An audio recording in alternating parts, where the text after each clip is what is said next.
जय हिंद, नमस्कार दोस्तों। कैसे हैं आप लोग? आशा करते हैं कि आप लोग बहुत ही अच्छे होंगे। तो आज का जो हमारा टॉपिक है वो है क्लास 10th के जीव विज्ञान का अध्याय 3, जिसका नाम है उत्सर्जन। ये काफ़ी इम्पोर्टेंट टॉपिक है। यदि अगर आप लोग वीडियो को अंत तक देख लीजिएगा तो आपको इस टॉपिक से कहीं पर भी कोई दिक्कत नहीं होगा। हमने काफ़ी अच्छे ढंग से नोट्स को तैयार किया है और हम आपको अच्छे से समझाने का प्रयास करेंगे।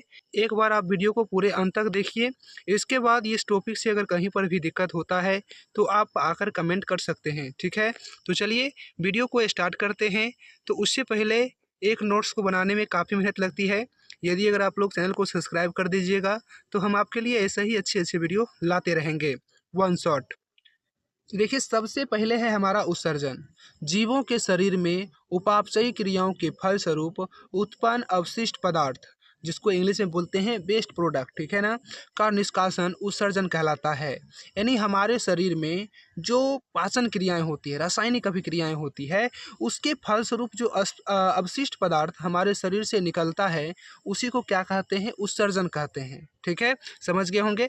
यानी हमारे शरीर में पाचन क्रिया के बाद या रासायनिक अभिक्रिया के बाद या उपापचयी क्रिया के बाद, ठीक है, जो वेस्ट प्रोडक्ट यानी जो खराब पदार्थ होता है उसका शरीर से बाहर निकलना ही क्या कहलाता है? उत्सर्जन कहलाता है। तो आप लोग समझ गए होंगे कि उत्सर्जन क्या होता है। अब देखिए, हम लोग पढ़ेंगे उत्सर्जी पदार्थ। देखिए, शरीर से जो वेस्ट प्रोडक्ट का निष्कासन होता है उसे हम उत्सर्जन कहते हैं, और जो हमारे शरीर से खराब पदार्थ निकलता है ना, उसी को हम लोग उत्सर्जी पदार्थ कहते हैं, ठीक है ना। जैसे पसीना हो गया, ठीक है, इसके बाद मूत्र हो गया, इसके बाद आपका बलगम हो गया जिसको खखार बोलते हैं, ये सब क्या है? उत्सर्जी पदार्थ, ठीक है, समझिएगा। सजीव जीवों के शरीर में, यहाँ पर में होगा, शरीर में बनने वाले ऐसे पदार्थ हैं जो शरीर के लिए हानिकारक, जो शरीर के लिए अनावश्यक और हानिकारक होते हैं। यानी उत्सर्जी पदार्थ हमारे शरीर में बनता है, ठीक है, जो हमारे लिए अनावश्यक है, यानी आवश्यक नहीं है, इनकी आवश्यकता नहीं है, और ये हमारे लिए हानिकारक भी होते हैं, ठीक है ना। उसे उत्सर्जी पदार्थ कहते हैं। यानी हमारे शरीर में बनने वाले ऐसे पदार्थ जो हमारे लिए अनावश्यक है और हानिकारक भी है, उसे हम लोग क्या कहेंगे? उत्सर्जी पदार्थ कहेंगे। जैसे मूत्र हो गया, पसीना हो गया, कार्बन डाइऑक्साइड हो गया, यूरिया हो गया, अमोनिया हो गया, ये सब उत्सर्जी पदार्थ के उदाहरण हैं, ठीक है। इसके बाद देखिए हमारा अगला नंबर है, यहाँ पर देखिए उत्सर्जी अंग दिया गया है, ठीक है ना। हमारे शरीर में विभिन्न प्रकार के उत्सर्जी अंग पाए जाते हैं, जिसमें से महत्वपूर्ण ये सब हैं। इसको देख लीजिएगा अच्छा से। सबसे पहले देखिए स्किन यानी कि त्वचा, जो हमारा ऊपर का चमड़ी होता है ना, उससे क्या निकलता है? पसीना निकलता है। क्या निकलता है? पसीना। तो हमारा जो स्किन है वो भी क्या है? उत्सर्जी अंग है। इसके बाद देखिए लीवर। लीवर जो होता है वो अमोनिया को यूरिया में बदल देता है। अमोनिया हमारे शरीर में बनने वाले बहुत ही खतरनाक पदार्थ है, ठीक है, जिसको यूरिया में बदलने का काम कौन करता है? लीवर करता है, ये बात याद रखिएगा। इसके बाद देखिए लंग्स यानी कि फेफड़ा। फेफड़ा जो होता है हमारे शरीर में हमारे शरीर से कार्बन डाइऑक्साइड को बाहर निकालने का काम करता है, ठीक है ना। तो ये भी एक क्या है? उत्सर्जी पदार्थ है। इसके बाद हमारा है किडनी, ठीक है ना, सबसे मेन, सबसे इम्पोर्टेंट, जिसके बारे में हम लोग डीपली में पढ़ेंगे, वो है हमारा किडनी, ठीक है ना। किडनी जो है ना, वो एक प्रकार के छानने का काम करता है। जैसे हमारे रक्त को शुद्ध करने का काम करता है। जो हमारे रक्त में अवशिष्ट पदार्थ होता है उसको अलग करने का काम करता है, और मूत्र के माध्यम से उसे क्या करता है? शरीर से बाहर निकाल देता है। तो हम लोग क्या करेंगे? तो किडनी के बारे में बहुत ही डिटेल्स में समझेंगे। तो अगर आप लोग को वीडियो अच्छा लग रहा हो तो चैनल को ज़रूर सब्सक्राइब कर लीजिएगा, क्योंकि काफ़ी मेहनत लगती है इस सबको बनाने में, ठीक है ना। तो देखिए अब हम लोग क्या करेंगे? तो मानव में उत्सर्जन के बारे में पढ़ेंगे। तो याद रखिएगा, मनुष्य और अन्य कशेरुकी जीवों में वृक्क सबसे महत्वपूर्ण उत्सर्जी अंग है। यानी कि मनुष्य जो है, यानी कि जितने भी जीवधारी होते हैं उसके शरीर में, ठीक है, वृक्क सबसे प्रमुख उत्सर्जी अंग होते हैं। वृक्क से जुड़े अन्य अंग जो उत्सर्जन में मदद करते हैं वो है मूत्रवाहिनी। ये देखिए, ये हमारा वृक्क हो गया, ठीक है, यानी किडनी। इसके बाद जो नस है ना, यहाँ पर ये जो नस देख रहे हैं, यही होता है मूत्रवाहिनी। क्या होता है? मूत्रवाहिनी। और इसके आगे देखिएगा थैला टाइप का होता है, इसको बोलते हैं मूत्राशय। क्या बोलेंगे? मूत्राशय। इसके बाद देखिए यहाँ पर जो देख रहे हैं आप शीशन, इसी को मूत्रमार्ग कहते हैं, ठीक है ना। और मूत्रमार्ग के द्वारा जो होता है उत्सर्जी पदार्थ बाहर निकल जाता है। तो मानव में तो देखिए इस स्लाइड में हमको सीखने को मिला है कि मानव में सबसे प्रमुख उत्सर्जी अंग होता है किडनी, ठीक है। और किडनी को मदद करने वाले भाग जो हैं वो है मूत्रवाहिनी, मूत्राशय और मूत्रमार्ग, ठीक है। तो यहाँ तक तो आप लोग समझ गए होंगे। इसके बाद देखिए हमारा है वृक्क। अब हम लोग किडनी के बारे में बहुत ही अच्छे से समझेंगे। तो याद रखिएगा, मनुष्य में एक जोड़ा वृक्क होता है। एक जोड़ा कहने का मतलब दो, ठीक है ना। यहाँ पर देखिए दो किडनी होता है। अगर मनुष्य में अगर एक किडनी खराब भी हो जाए तो कोई दिक्कत की बात नहीं होगी, क्योंकि एक किडनी समान रूप से कार्य करते रहेगा, ठीक है। अब देखिए प्रत्येक वृक्क उदर गुहा के पृष्ठीय देह भित्ति से सटे हुए कशेरुक दंड के दोनों ओर स्थित होते हैं। कशेरुक दंड का मतलब होता है जो हमारा रीढ़ का हड्डी होता है ना, उसी को बोलते हैं, ठीक है। तो कशेरुक दंड के दोनों ओर स्थित होता है कौन, हमारा किडनी स्थित होता है। अब देखिए यहाँ पर कहा गया है कि बायां वृक्क दायां वृक्क की अपेक्षा कुछ ऊपर स्थित होता है। अब देखिए जो हमारा यहाँ पर देख रहे हैं ना बायां वृक्क, ठीक है ना, ये कौन सा है, बायां वृक्क है, और ये हमारा दायां वृक्क है। तो कहता है बायां वृक्क जो है दायां वृक्क की अपेक्षा, इस किडनी की अपेक्षा जो है ये किडनी ऊपर उठा हुआ प्रतीत होता है। अब ये काहे ऊपर उठा हुआ होता है तो बता देते हैं, क्योंकि यहाँ पर देखिएगा ना तो लीवर होता है, क्या होता है, यकृत। और यकृत के कारण क्या होता है तो ये दब जाता है, जिसके कारण ये वाला जो किडनी है हमारा थोड़ा नीचे रहता है। इसके बाद याद रखिएगा यह करीब 10 सेंटीमीटर लंबा होता है और 5 से 6 सेंटीमीटर चौड़ा होता है तथा 2.5 से लेकर 4 सेंटीमीटर तक ये क्या हो सकता है तो मोटा हो सकता है, ठीक है। तो ये बात आप लोग समझ गए होंगे। इसके बाद देखिए हमारा है वृक्क की भीतरी सतह हाइलम कहलाती है। इसी जगह से वृक्क धमनी वृक्क में प्रवेश करती है और वृक्क शिरा वृक्क से बाहर निकलती है। अब वृक्क धमनी क्या होता है, वृक्क शिरा क्या होता है, इसको हम लोग आगे समझते हैं। यहाँ पर हम आपको पहले समझा देते हैं कि वृक्क धमनी कौन सा होता है और वृक्क शिरा कौन सा होता है। तो देखिए ये वाला जो भाग देख रहे हैं पहले, ये वाला जो यहाँ पर देखिएगा इस टाइप का होगा पाइप की तरह, ठीक है ना। और ऊपर जाइएगा तो यहाँ पर जो भाग होता है इसी को हाइलम बोलते हैं, ठीक है। और ये जो रेड वाला भाग देख रहे हैं ना, इसी को वृक्क धमनी बोलते हैं, और ये जो ब्लू वाला भाग है इसी को हम लोग वृक्क शिरा बोलते हैं। तो आप लोग समझ गए होंगे वृक्क धमनी और वृक्क शिरा क्या होता है। तो वहाँ पर पॉइंट क्या था कि हाइलम के जगह से ही क्या गुजरता है, तो देखिए यहाँ पर वृक्क धमनी और वृक्क शिरा दोनों गुजरता है कि नहीं गुजरता है, ठीक है। तो आप लोग समझ गए होंगे। इसके बाद देखिए समझिएगा, इसके बाद है मूत्रवाहिनी। मूत्रवाहिनी का काम क्या होगा, तो याद रखिएगा ये मूत्र को लेकर मूत्राशय तक जाता है, ठीक है ना।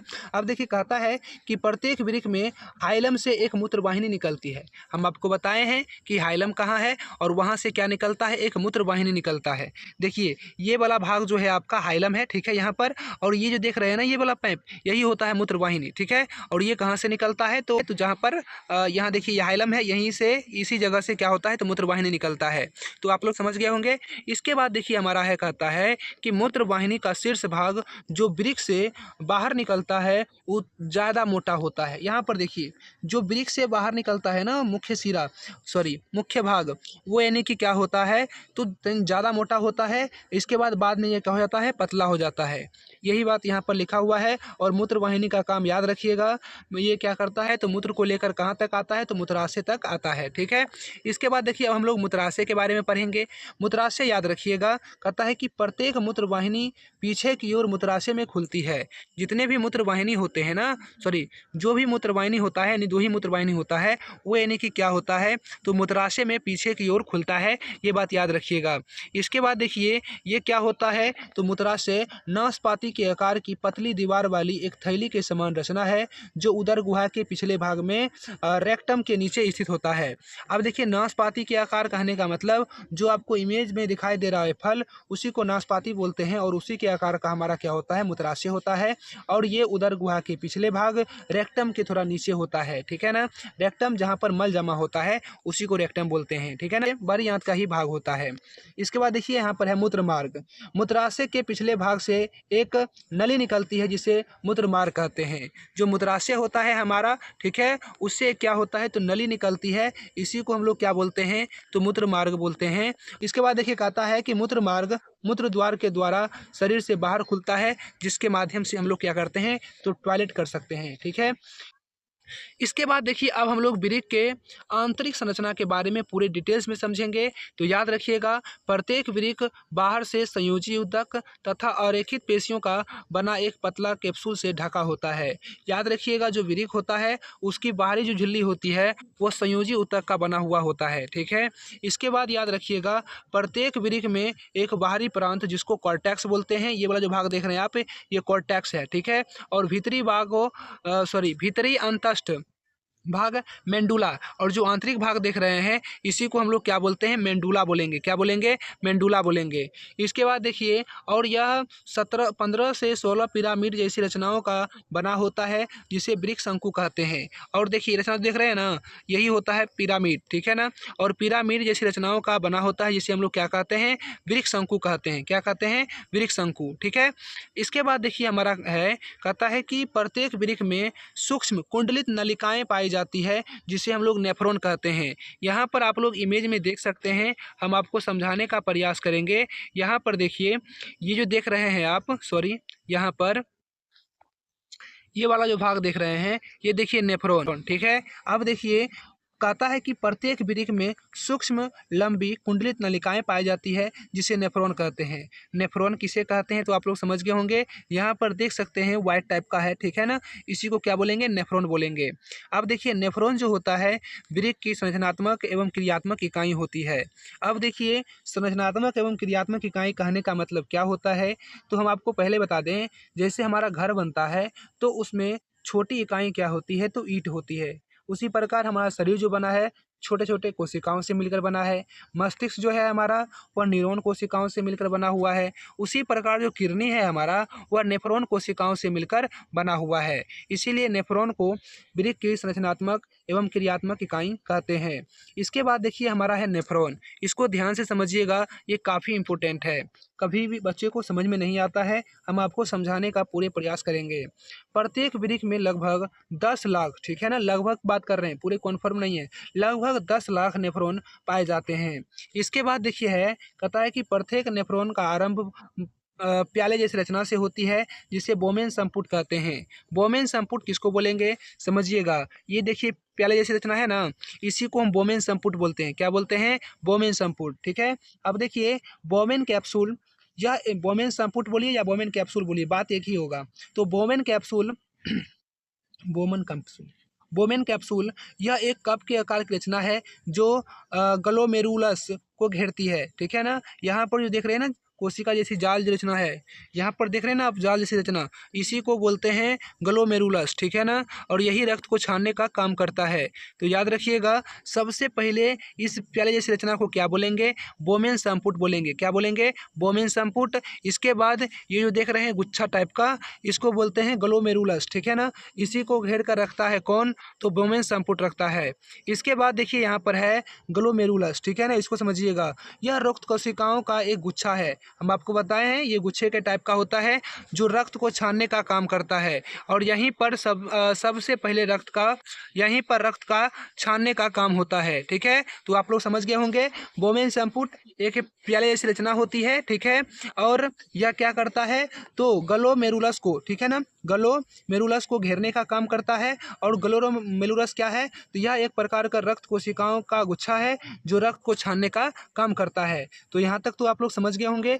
इसके बाद देखिए हमारा है समीपस्थ सम्मिलित नलिका। आप देखिए यहाँ पर सबसे पहले हम आपको डायग्राम समझा देते हैं कि ये है कहाँ। तो देखिए ये जो नलिका देख रहे हैं ना आप लोग को यहाँ तक, ठीक है ना, यही होता है समीपस्थ सम्मिलित नलिका। यह बोमेन कैप्सूल से जुड़ा होता है, ठीक है, देखिए जुड़ा हुआ है, ठीक है। और इसमें पानी, ग्लूकोज और एमिनो एसिड और जैसे पदार्थ का क्या होता है, पुनरावशोषण होता है। यानी कि बोमेन संपुट जो रक्त से अवशिष्ट पदार्थ को यानी वेस्ट प्रोडक्ट को छांट कर अलग करता है, उसको दोबारा से, ठीक है ना, फिर छांटने का काम कौन करेगा? तो यही करता है समीपस्थ सम्मिलित नलिका, ठीक है। आप लोग समझ गए होंगे। यहाँ देखिए लिखा हुआ है पुनरावशोषण, मतलब पानी, ग्लूकोज और एमिनो एसिड का जो होता है पुनरावशोषण करने का काम कौन करता है? तो समीपस्थ सम्मिलित नलिका करता है, ठीक। इसके बाद देखिए हमारा है यहाँ पर हेनले का लूप, ठीक है ना, और ये यू आकार का होता है। ये जो देख रहे हैं ना आप, यही होता है हेनले लूप। और ये यू आकार का होता है जो पानी और इलेक्ट्रोलाइट इलेक्ट्रोलाइट्स का मतलब होता है जो खनिज पदार्थ होते हैं उसको बोलते हैं, ठीक है, कि पुनरावशोषण में मदद करती है। और देखिए यहाँ पर क्या होता है, तो फिर से पुनरावशोषण होता है, जो पानी होता है, खनिज पदार्थ होता है, उसको क्या करता है, पुनरावशोषण कर लिया जाता है। इसके बाद है हमारा देखिए यहाँ पर लिखा गया है दूरस्थ सम्मिलित नलिका। ये जो नलिका देख रहे हैं आप, इसी को बोलते हैं दूरस्थ सम्मिलित नलिका, ठीक है। और यह हेनले लूप से जुड़ा होता है, देखिए जुड़ा हुआ है। इसके बाद और यह पानी, इलेक्ट्रोलाइट्स और अन्य पदार्थ का पुनरावशोषण और स्रावन करता है। और ये देखिए क्या करता है, तो फिर जो पदार्थ होते हैं, अवशिष्ट पदार्थ, उसमें भी जो अगर मान लीजिए मेन पदार्थ है उसको छांट कर अलग कर लेते हैं, और उसके बाद जो बचता है उसको क्या करता है, तो संग्राहक नलिका में यानी वाहिनी में उसको क्या करता है, भेज देता है, और वह मूत्र के माध्यम से हमारे शरीर के बाहर निकल जाता है। इसके बाद देखिए यहाँ पर लिखा गया है संग्राहक नलिका, यह नेफ्रॉन का अंतिम भाग है जो मूत्र को संग्रहित करता है और इसे वृक्क श्रेणी में ले जाता है। वृक्क श्रेणी देखिए, ये देख रहे हैं ना आप, इसी को वृक्क श्रेणी बोलते हैं। और ये मूत्र वाहिनी से जुड़ा हुआ रहता है, और मूत्र वाहिनी के द्वारा मूत्र कहाँ जाता है, मूत्राशय में जाता है, उसके बाद वो कहाँ चला जाता है, तो फिर शीशन के माध्यम से बाहर निकल जाता है। इसके बाद देखिए यहाँ पर लिखा हुआ है कि संग्रह वाहिनी में कैल्शियम और अन्य पदार्थ जमा होने से गुर्दे में पथरी की समस्या होती है। अब देखिए जो संग्रह वाहिनी होती है ना, वही यानी कि उसी में यदि अगर मान लीजिए कैल्शियम जानते होंगे क्या होता है वो, और कैल्शियम और अन्य पदार्थ के जमा होने से क्या होता है, तो पथरी की समस्याएं उत्पन्न हो जाती है, ठीक है। इसके बाद देखिए हमारा है वृक्क का कार्य, यानी कि 3 प्रकार से कार्य करता है, हम आपको यहीं पर समझा देते हैं। सबसे पहले तो देखिए ग्लोमेरुलस फिल्ट्रेशन, यहाँ पर जो फिल्ट्रेशन होता है उसको क्या बोलेंगे, ग्लोमेरुलस फिल्ट्रेशन, ठीक है ना। और इसके बाद ट्यूबुलर फिल्ट्रेशन जो ये देख रहे हैं आप लोग, ये ट्यूब में जो यानी कि फिल्टर का काम होता है, छानने का काम होता है, उसी को बोलते हैं ट्यूबुलर पुनरावशोषण, मतलब दोबारा यानी कि क्या करता है उसमें, तो अवशोषण होता है। और इसके बाद है ट्यूबुलर स्रावन, और इसके बाद क्या होता है, तो इस संग्रहित नलिका के द्वारा जो मूत्र होता है वो हमारे शरीर से बाहर निकल जाता है। यही कार्य होता है मेन, ठीक है ना। और यहाँ पर लिखा हुआ है, आप एक बार देख लीजिए, इसको नोट करना है तो नोट कर लीजिए। यहाँ पर एक बात याद रखिएगा, उच्च दाब पर जो फिल्ट्रेशन होते हैं उसे हम लोग कहते हैं अल्ट्रा फिल्ट्रेशन, ये ऑब्जेक्टिव में बन सकता है, ठीक है। इसके बाद देखिए हमारा है मेन, यहाँ पर समझेंगे हम लोग, ये सब उतना इंपॉर्टेंट नहीं है, ठीक है ना, तो इसीलिए उतना अच्छा से नहीं समझाए हैं। इसके बाद देखिए यहाँ पर अब जो मेन है उसको हम समझते हैं, सबसे मोस्ट इंपॉर्टेंट, मूत्र की बनावट। याद रखिएगा, मूत्र में साधारणतः जल, यूरिया और सोडियम क्लोराइड विद्यमान होते हैं। इसके बाद याद रखिएगा, मूत्र में जो जल होता है ना, 95% जल होता है, यूरिया 2.7% होता है, खनिज लवण 2% होता है, यूरिक अम्ल जो होता है वह 0.3% होता है, ठीक है। इसके बाद देखिए कहता है कि मूत्र का जो हल्का पीला रंग होता है वह किसके कारण होता है, यूरोक्रोम के कारण होता है। किसके कारण, यूरोक्रोम का कारण, ठीक है। इसके बाद जो हमारा पैखाना होता है उसका जो पीला रंग होता है वह बिलरुबिन के कारण होता है, ठीक।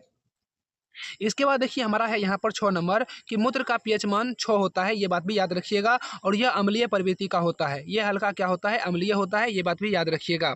इसके बाद देखिए याद रखिएगा कि स्वस्थ मनुष्य में प्रतिदिन 1.5 से 2.5 लीटर, ठीक है ना, मूत्र उत्सर्जन होता है। एक स्वस्थ मनुष्य की अगर हम बात करें तो उसके शरीर से 1.5 से 2.5 लीटर मूत्र क्या होता है, तो उत्सर्जित होता है एक दिन में।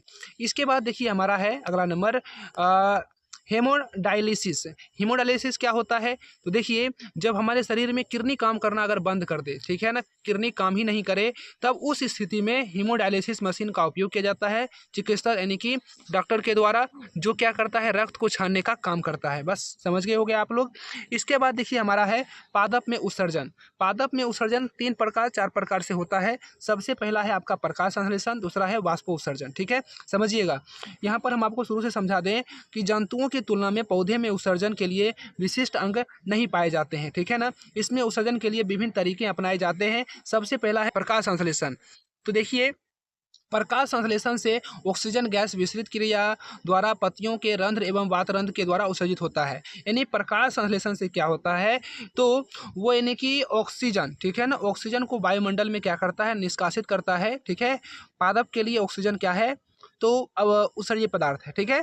जिस तरह हमारे लिए कार्बन डाइऑक्साइड जो है उत्सर्जित पदार्थ है, उसी प्रकार पौधे में ऑक्सीजन जो है वो उत्सर्जित पदार्थ है, और वह रंध्र एवं वातरंध्र के द्वारा क्या होता है, तो पौधे के शरीर से बाहर निकलता है। इसके बाद देखिए हमारा है वाष्पोत्सर्जन, समझिएगा। वाष्पोत्सर्जन से निकलने वाला जल मुख्यतः रंध्र द्वारा तथा पौधे के अन्य भागों से निष्कासित होता है। तो देखिए वाष्पोत्सर्जन की क्रिया मतलब होता है जो पौधा होता है ना वो जमीन से जल को लेता है, ठीक है ना, और जितनी जितनी मात्रा में उसे जल चाहिए उतना वो यानी कि कार्य में ले लेता है और बाकी बात जो बच जाता है उसको यानी कि रंध्र के माध्यम से, रंध्र और अन्य पौधे के जितने विभाग हो गए उसके द्वारा क्या करता है वो शरीर से बाहर उसका निष्कासन करता है, उसी को हम वाष्पोत्सर्जन कहते हैं, ठीक है। इसके बाद देखिए हमारा है पौधे उत्सर्जित पदार्थ को अपनी पत्तियों एवं छाल में भी संचित करते हैं। जो भी उत्सर्जित पदार्थ होता है उसे पत्तियों और छाल में भी संचित करने का काम कौन करता है, तो पौधे करता है। पत्तियों के गिरने एवं छाल के बिलगाब से इन उत्सर्जित पदार्थ का पादप शरीर से निष्कासन होता है, ठीक है। इसके बाद देखिए याद रखिएगा विभिन्न उपापचयी होगा, उपापचयी क्रियाओं के दौरान टैनिक, रेजिन, गोंद उत्सर्जित पदार्थ का निर्माण होता है। ये पूछता है कि पौधे में उत्सर्जित पदार्थ कौन है, तो याद रखिएगा टैनिन हो गया, रेजिन हो गया, गोंद हो गया, ये सब पौधे के लिए उत्सर्जित पदार्थ हैं, ठीक है। इसके बाद याद रखिएगा टैनिन वृक्ष के छाल में संचित रहता है जबकि रेजिन और गोंद जो है वह पुराने जाइलम में संचित रहते हैं, ठीक है। इसे भी जरूर याद रखिएगा। कुछ पौधे में उत्सर्जित पदार्थ गाढ़े दूधिया तरल के रूप में संचित रहता है जिसे क्या कहते हैं, लैटेक्स कहते हैं, जो कि आपको इमेज में भी दिखाई दे रहा होगा। जलीय पौधे उत्सर्जित पदार्थ का विसरण द्वारा सीधे जल में निष्कासित करते हैं जबकि स्थलीय पौधे आसपास से मृदा में निष्कासित करते हैं, आसपास के मृदा में निष्कासित करते हैं। कहने का मतलब ये हुआ है कि जो जलीय पौधा होता है, ठीक है ना, वो अपने उत्सर्जित पदार्थ को जल में क्या करता है, निष्कासित कर देता है, जबकि जो स्थलीय पौधा होता है वो यानी कि क्या करता है, तो उत्सर्जित पदार्थ को मृदा में क्या करता है, निष्कासित करता है, ठीक है। तो देखिए ये टॉपिक आपका यहीं पर अंत होता है। कैसा लगा वीडियो कमेंट में जरूर बताइएगा। मिलेंगे नेक्स्ट वीडियो में, तब तक के लिए जय हिंद, जय भारत।